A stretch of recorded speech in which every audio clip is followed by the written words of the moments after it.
These people are losing it. So are you.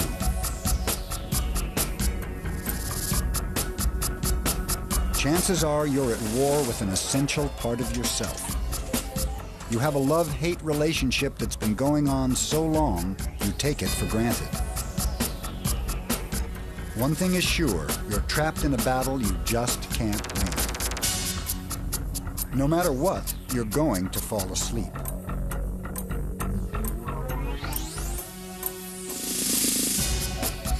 In today's world, there are plenty of reasons to stay awake all day and all night. So a lot of us sleep just enough to get by. But disregarding sleep is dangerous business. Because one way or another, sleep is gonna get you in the end.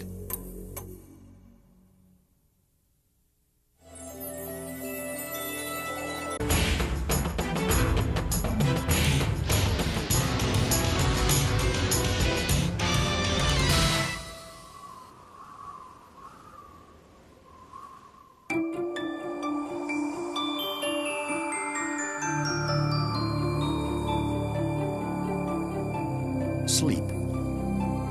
It's supposed to occupy 1/3 of your life.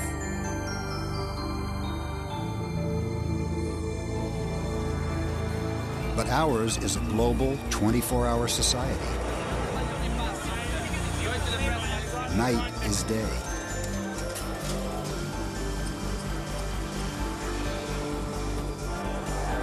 Whether at work or play, there's no rest for the weary. And 8 hours of lying there unconscious, doing nothing, seems like a lot to ask. But your brain isn't asking you, it's telling you. Sleep is vital. You can't live without it, and your brain will fight back if you try. This is the information age. We are now at the point where we can work, eat, play, spend, earn, waste 24 hours a day. Sleep is our lowest priority, and it shows. Our emphasis on television, the internet, the cable fosters never getting enough sleep, and we don't have a conscious priority. 9 times out of 10, when someone is complaining, I don't know why I'm tired all the time, they're sleep deprived. The National Sleep Foundation, yes, there is a foundation dedicated to promoting good sleep habits, reports that 62% of Americans have problems with sleep. Some people have struck a deal with themselves. Good morning, I'm Ray Taliaferro. Welcome to The Late Show here on Cajun News Talk 810 on this Friday. Ray Taliaferro talks to them on his radio show. It is now 1 o'clock in the morning. Let's first go to Sacramento. Good morning, Ray. How are you? Really great. I talked to you last night or early this morning. Yes.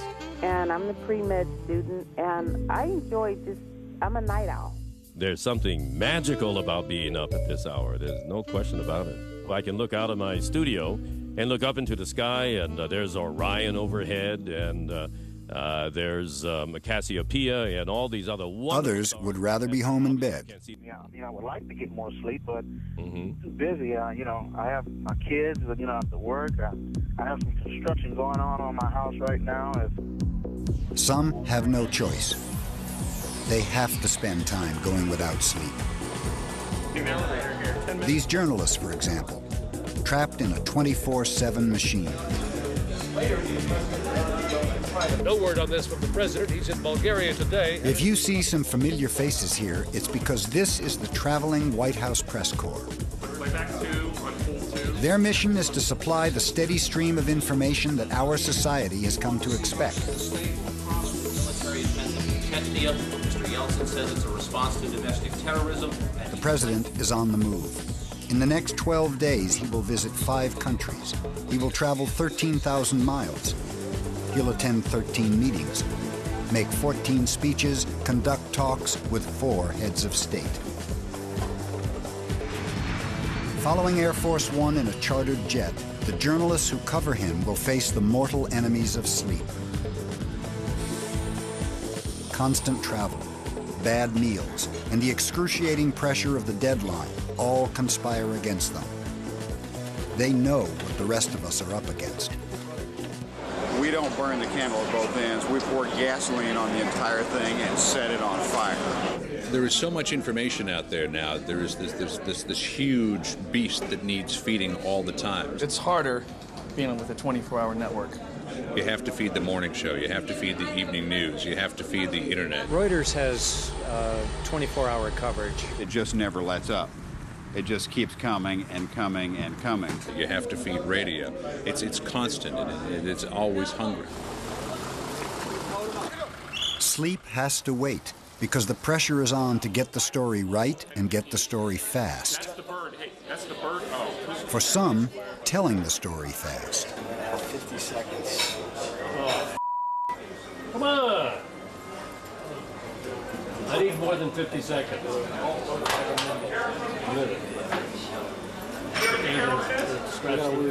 Lose the save the children. Lose the children. Don't save the children. Ushering in more misery for the refugees who were driven from their homes. It's seen as one of the best assignments in journalism, and the competition is fierce. Business leaders tomorrow, then it's off to Florence, Italy in the afternoon. The president and It's an exciting way to make a living. Fox News. But there's a hidden cost, and this press corps will start to pay. Kosovo stuff. Weeb knows about it, okay? Bird's been up for 2 minutes.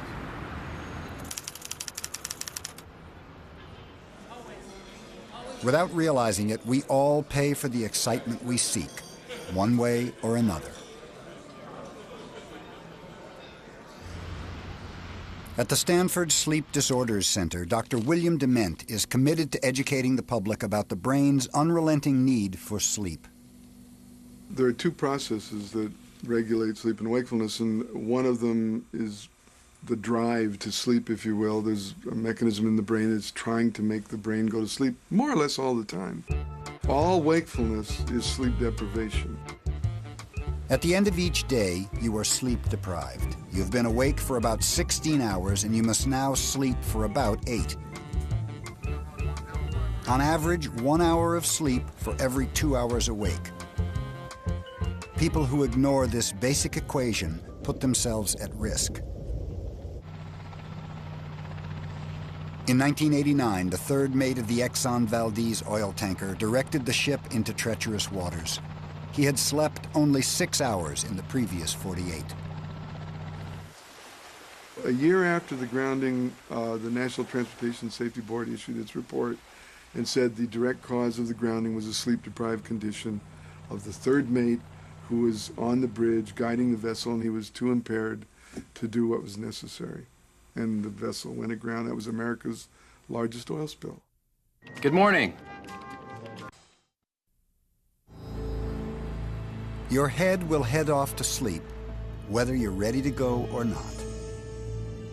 You're behind the wheel in the dead of night, eyes forward, staring at the pool of light cast over the road as you drive along. Engine is humming. Suddenly you realize you were 1,000,000 miles away.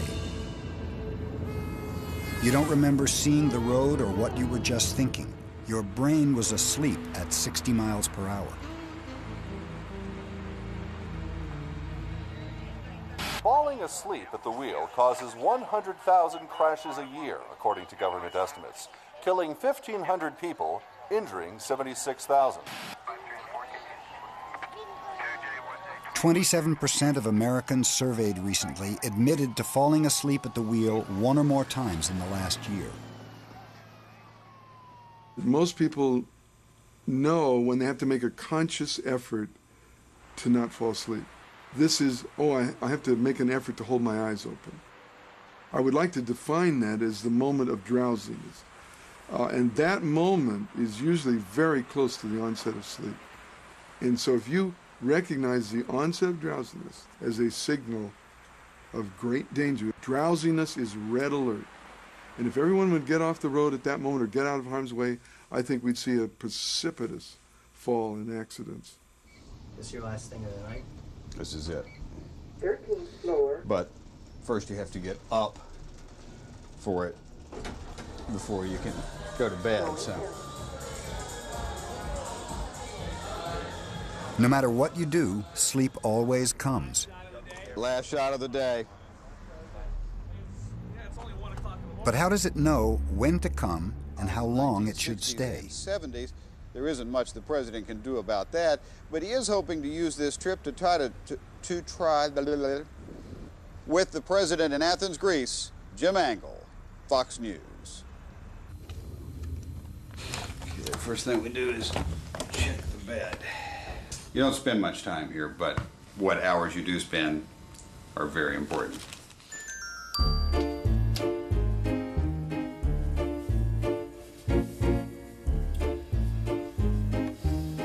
You tell yourself every day, tomorrow I'll get up on time.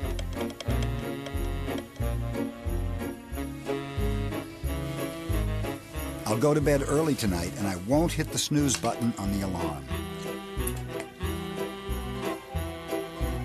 But the news leads to Leno and you're hooked.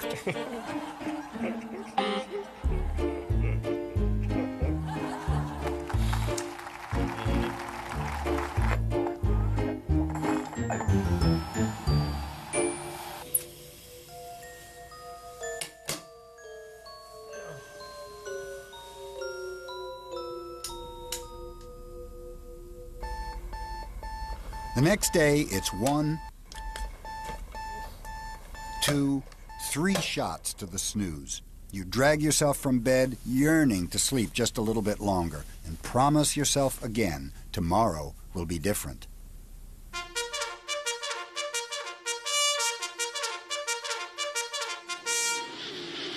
Like an estimated 170 million Americans, you're out of sync, with no clue how to break the vicious circle of sleeping and waking. The bad news is the circle can't be broken. The good news is it needn't be vicious.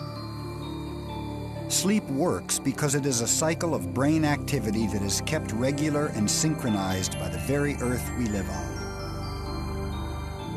Daylight and darkness keep us on track by triggering a complex chain of events in the brain as the sun rises and sets. Sleep fails when we humans do things to throw it off track. We try to shortchange the brain and defy the natural order. But brains require a balance because sleep is integral to being awake. All organisms on the planet exhibit some pattern of rest and activity.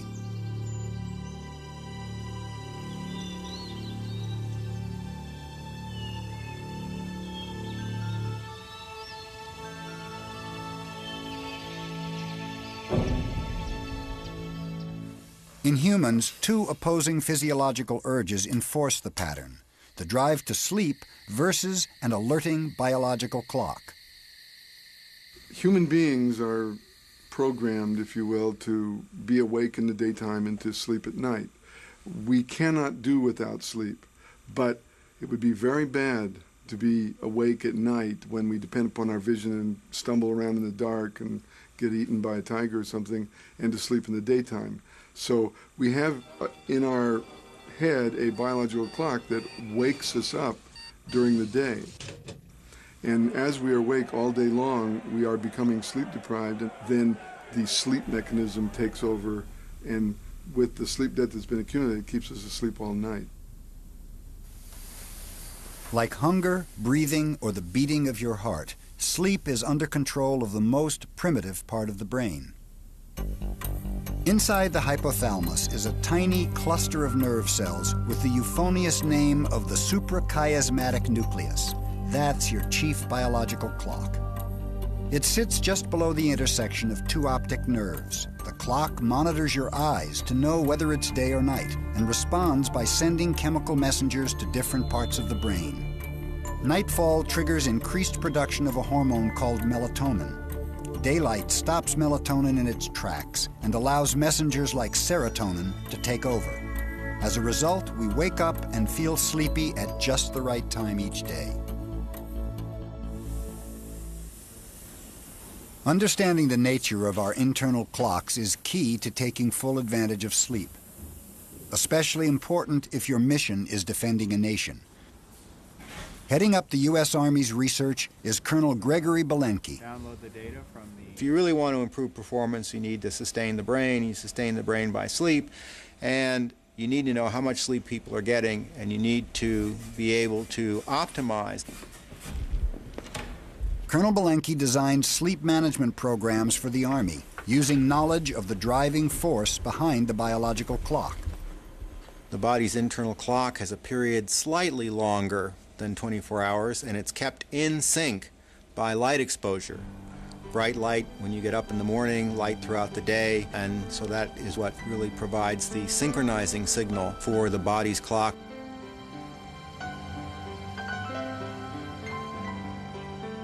The result is our circadian rhythm, affecting everything from body temperature to blood pressure to hormone levels. It promotes daily fluctuations in feelings and actions, and finally helps put us to sleep at night.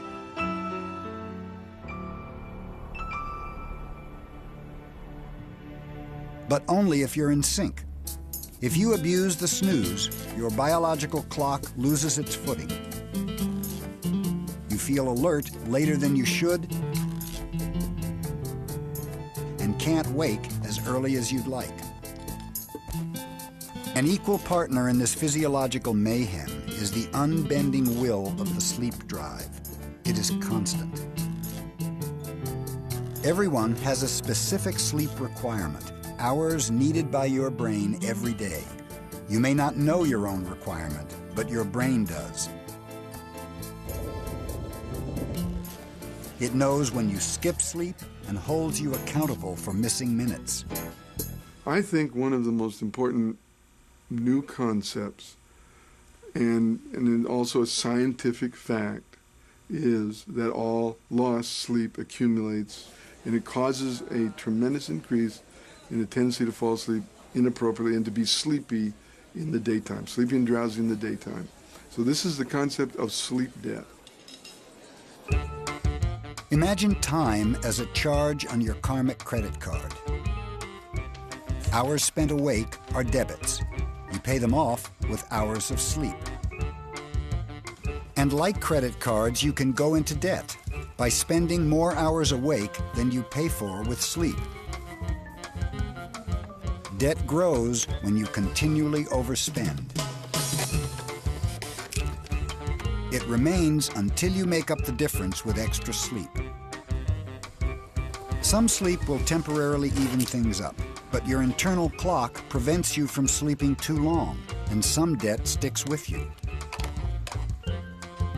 The unforgiving sleep drive will keep trying to collect it, forcing you to sleep again as needed.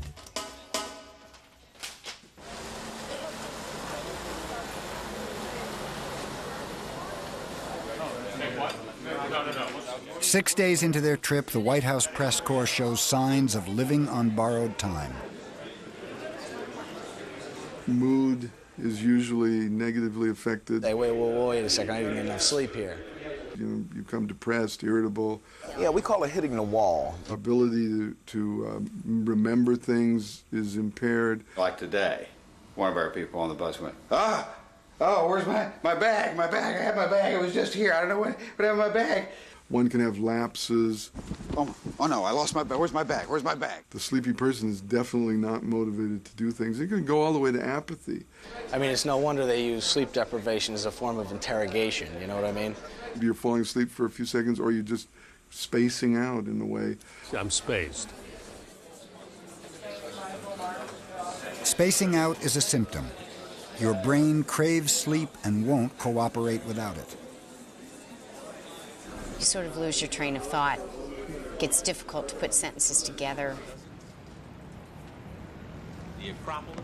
A press corps on the run has to leave their biological clocks behind. Breaking news, long hours, continuous travel, and changing time zones mean no one is sleeping enough. Circadian rhythms plod along, but rarely meet the appropriate moment. The time zones change, but deadlines remain firmly set in Eastern Standard Time. You know, if you yield to the temptation to go to sleep in the middle of the day or at the wrong time, which sometimes you just can't stop yourself, then of course you're even more off schedule than you were. And you know, if you get sleepy when it's midnight at home, of course it's 7 o'clock in the morning here, and it's about time you should be getting up. So you know, you have to try to get on the right schedule if you can, otherwise you just never catch up. Okay. I don't think she can go wrong. Are they ready for us? Overworked, underslept, and out of sync. Disrupted sleep-wake cycles leave the White House press corps disoriented from time to time. And talk about trade and Cyprus. Bill Plant, CBS News, with the president in Ankara. You check tape and let us know. You gotta hear this. We said we were in Ankara. We're in Istanbul. Not the first time I forgot where I am. You can chalk it up to sleep deprivation. Trade and the Cyprus issue. Bill Plant, CBS News, with the president in Istanbul. It's clear you can't cheat sleep for long, but as long as you abide by certain rules, you can stretch your days.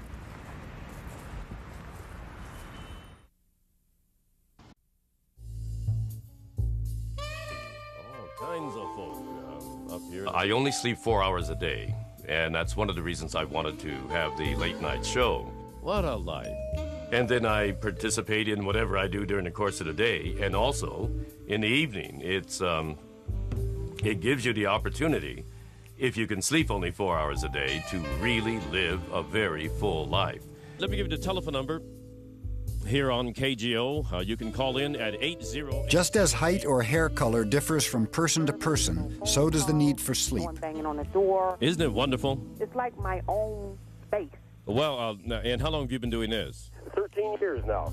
And when I switched to the night shift, I noticed it took about 3 weeks for my circadian rhythms to get into sync. And that was a tough 3 weeks, you know, walk around kind of spaced out. Oh, boy. And since then, I've settled down, and I'm used to it, and I do enjoy it at night. It's better driving at night so you don't have a bunch of traffic. Isn't that the truth? In the USA, your ideal of a good night's sleep probably is 8 solid hours on a king-size, perfect sleeper and box spring.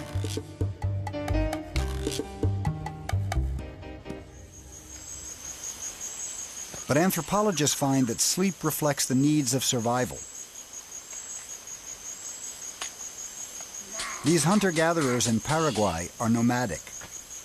There's no permanent home, no permanent housing. People move through the forest continuously.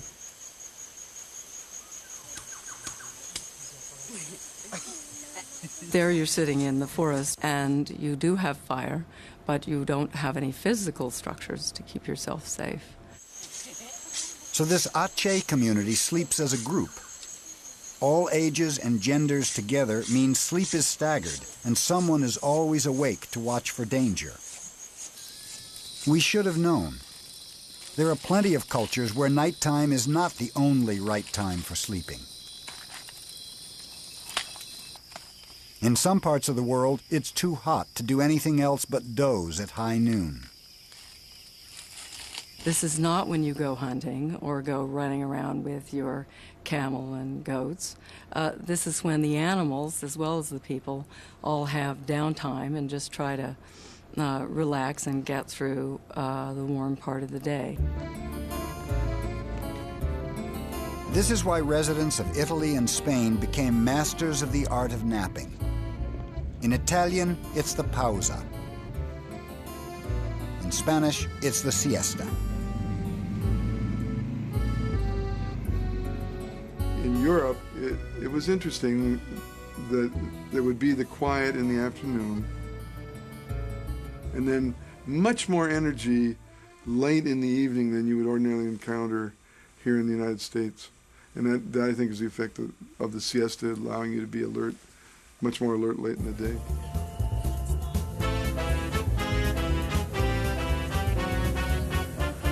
Unfortunately, the practice is giving way to the pressures of modern life.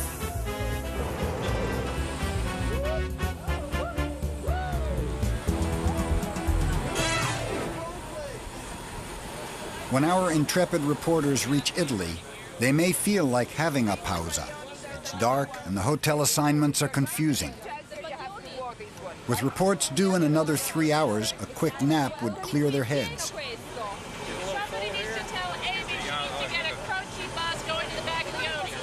Well, on trips like this, you would never get back to normal. You find that you can survive on maybe 3 or 4 hours of good sleep in the night, and with an occasional 10-minute cat nap here or there, you can make it through the day. Did you guys see the food? What you do find is, like during the daytime, you catch a little cat nap here and there. So at the end of the day, when I sleep till the next day, it's like a long cat nap. If you're working around the clock, the only way to survive is to catch little cat naps of an hour here, 3 hours there. And strangely enough, your body gets used to it, or you just get used to feeling screwed up. I'm not sure which. Naps are good. In the Army, we say nap early, nap often. A nap always adds to total recuperative sleep time. Even short naps, 10 minutes, even 5 minutes, can produce a boost in performance. So if you have the opportunity to nap, you should take it. The trick to the nap is in the timing. There are 2 times of day when alerting chemicals in the brain are in decline and it's easier to sleep. One is at bedtime, the other in the afternoon. Contrary to popular belief, that post-lunch nap you crave has nothing to do with the cheeseburger you ate. It is your sleep drive running unopposed. The hormones that rouse you are out of the way, leaving you alone with the strong urge to sleep. Napping is good. If you get drowsy in the daytime, that means you have at least a little bit of catching up to do, and the time to do it is when you'll sleep most efficiently. Another handy tool, also abundant in Italy, caffeine. But like the nap, the trick with caffeine is knowing how to use it. Caffeine is a very long-acting drug. And as anybody knows who drinks a lot in the evening and who's over age 30, it'll interfere with your sleep. Sometimes you want to interfere with your sleep. Caffeine is good for that because stomachs absorb it rapidly. It gets to the brain in 15 minutes, blocking the path of adenosine, a brain chemical that works for the sleep drive. So caffeine is really an excellent drug. It can't postpone sleep and sustain performance indefinitely, but in emergencies, it is a help. When the caffeine wears off, you go back to where you would have been if you hadn't taken the caffeine at all, which means you're no worse off than you would have been. We like caffeine. And so do the stalwart soldiers of the press corps. So there's always Coke, Diet Coke, coffee, tea. It's everywhere. It's everywhere you go. Everybody around here is on that stuff. I never drank coffee before I started in the business. And now, if I don't have a double latte at 5 o'clock in the morning from Starbucks, you don't get anything out of me. I have to have it. About the only trick you can use is tank up on caffeine before you go on the air and try not to drink too much coffee the rest of the day, because the main thing is you don't want to peak too early. Cappuccino is something that I believe in heavily. The U.S. Army is developing more sophisticated means of manipulating sleep and wake. We're sort of thinking of sleep as, in Army terminology, an item of logistic resupply, like food, fuel, water, ammunition, with similar effects on performance. If you don't have it, your performance is not going to be as good. This is the current version of the device. So the Actigraph wristwatch measures activity and light exposure. You can download the data.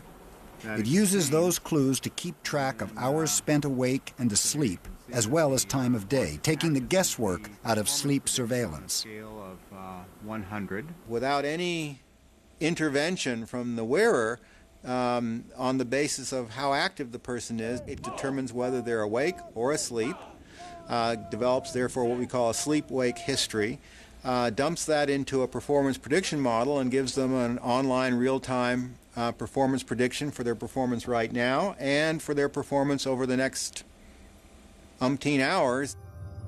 Meanwhile, at a company in Fairfax, Virginia, technicians have designed SomnoView, glasses that literally help brains see the light. Fiber optics project tiny beams into the eye's retina without affecting vision. Light travels along the optic nerves and tells our old friend the suprachiasmatic nucleus it's time to rise and shine, even if it's 11 o'clock at night. These glasses cannot take the place of your required 8 hours, but they are handy for resetting the internal clock and tricking the body out of sleep. Fashionable world travelers could adapt immediately to local time, and night owls could finally become larks. Americans spend billions of dollars each year in search of the perfect sleep-wake cycle. Use of prescription sleeping pills has doubled over a 5-year period. Doctors agree that prescriptions are useful for getting back on track, but most of these drugs require larger and larger doses over time, and you can become addicted to them. Don't just lie there counting sheep. Take Somonex for rest. Over-the-counter medications also might help in the short term, but these chemicals inhibit the brain's activity during some or all sleep stages. You might think you got a good night's rest, but your brain feels otherwise.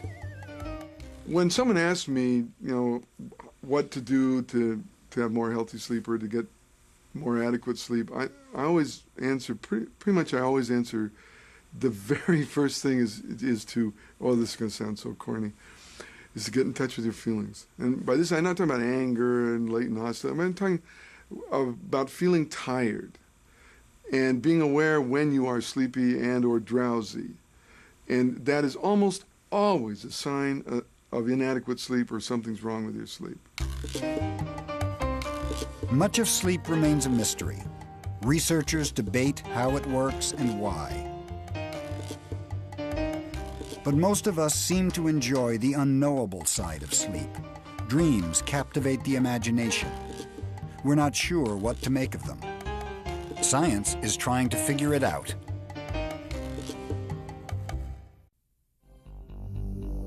When sleep begins, the brain slows bodily functions and turns off the stream of data from the senses.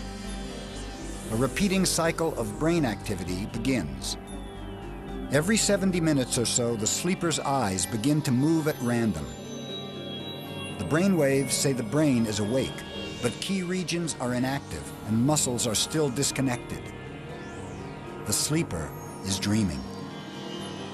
The reason dreams appear so irrational is because the area of the brain that imposes structure, meaning, rationality, and sort of purpose on everything is in fact out for the count and not doing that. And so the rest of the brain is left to its own devices and runs, relatively speaking, riot.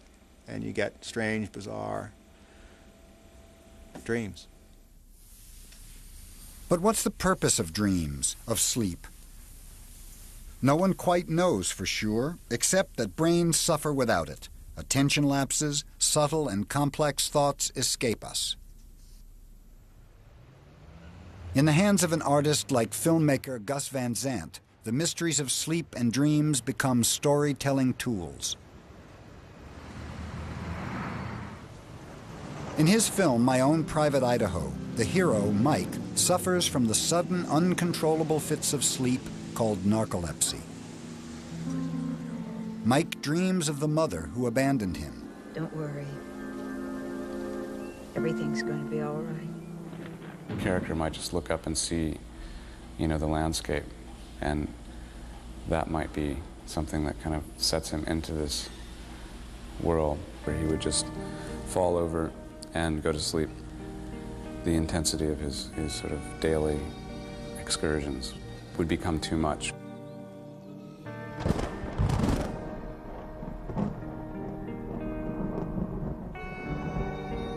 These brain malfunctions happen in the real world. Dreams and reality blend together for those who experience incomplete transitions to or from the sleep state, disorders known as parasomnias. Count among them midnight babbling, sleepwalking, grabbing, and night terrors.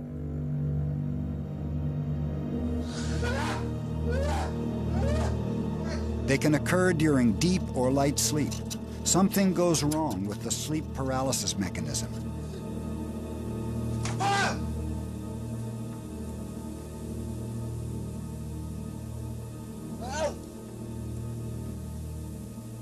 But even a properly functioning sleep-wake switch can be a problem.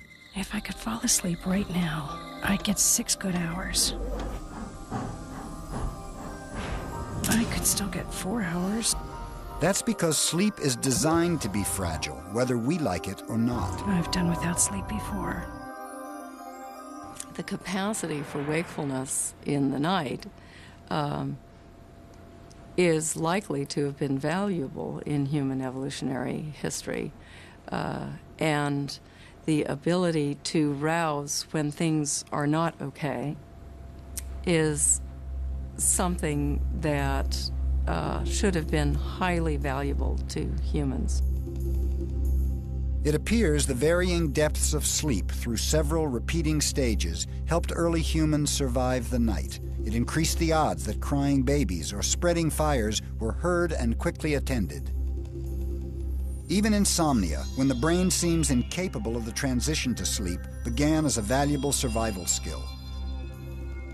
It's adaptively significant that we do respond to danger with insomnia, because that way we can be alert to the danger and survive. Everyone has had a bout of insomnia at some point in his or her life, whether for one night or for many. That's because we're wired to be energetic when faced with challenges. Stress kicks in to override an aggressive sleep drive, sometimes beyond what is needed. We would never have made it if we laid down to snooze with a panther in hot pursuit. Instead of panthers, these days our sources of stress include taxmen, corporate ladders, and ill-behaved children. So we're all prone to lose sleep occasionally, as if our lives depended on it. In addition to all those stresses, journalists have a separate set of worries. Or you somehow wake up in the middle of the night, then you're afraid to go back to sleep because you're sure you'll sleep through your alarm. The anxiety stays with you even after the event has stopped. The anxiety still stays with you. Your brain works at 10,000 miles per hour, and it doesn't stop. You lie down and try to go to sleep, and your mind is just psst. It seems cruel, but we now live with insomnia because it once allowed us to live.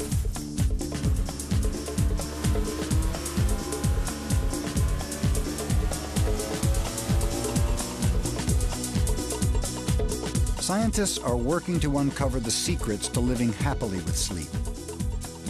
But they may not be moving fast enough for a society racing to eliminate it altogether.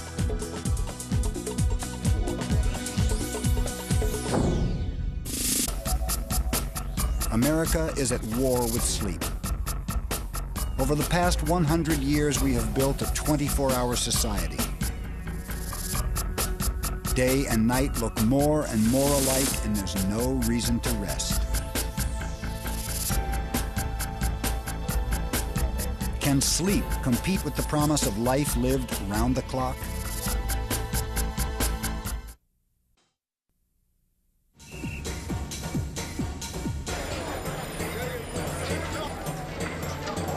Sleep loses out no place on earth like it does here, in the glittering capital of excess and sensory overload.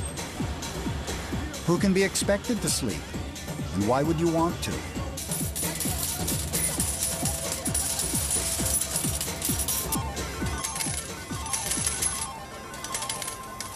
So we're not going to sleep until we get on the plane? Not going to sleep at all.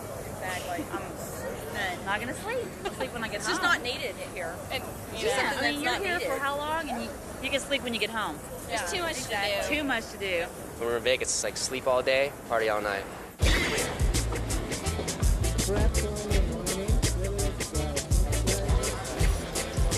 Night shift pit boss Sal Chillemi watches people trade in sleep for the lure of fun and money. They can't wait to get to the tables. You know, that's why they only sleep a couple hours and they're right back playing again.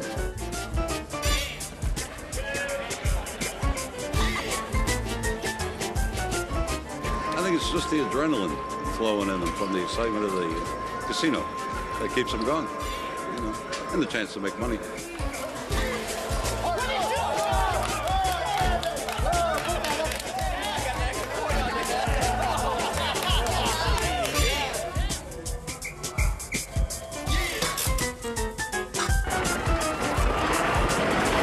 If money makes the world go round, we're about to spin out of control.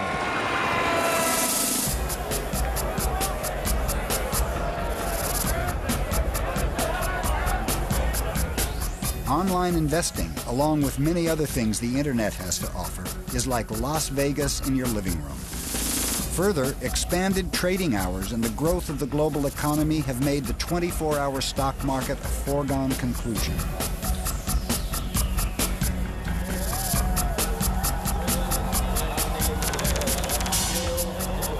Like reporters who chase the president all around the globe, it appears we're in it for the rush.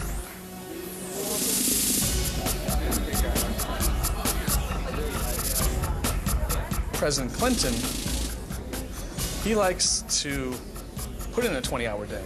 And when he puts in a 20-hour day, that means we put in 24, 26 hours. When you're getting up early, and especially when you're on Air Force One, you wake up about every hour and go, oh, okay. Oh, yeah, okay, all right. So, yeah, it can be ugly. I've covered the White House for 22 years, and I don't think I'd want to cover anything else. It's the place to be. Is there any prescription for our sleep-deprived society? There's a lot to be gained by giving sleep a higher priority, no matter what your ambitions are. Hopefully in the next century, this will be something that everybody will consciously foster.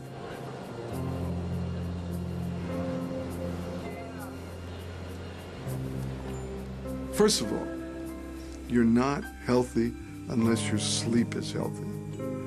And I would say we have to have consciously a triumvirate of health. We have to have good nutrition, physical fitness, but a full partner in that triumvirate is healthy sleep.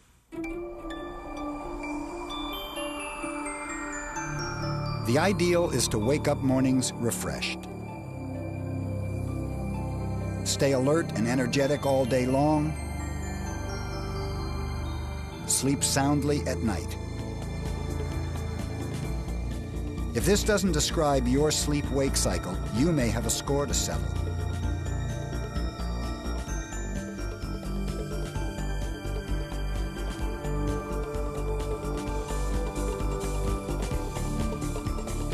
Sleep is a fact of life that is designed to enhance your life. As science works to uncover the secrets of this mysterious state of the brain, we might better realize the benefits it has to offer.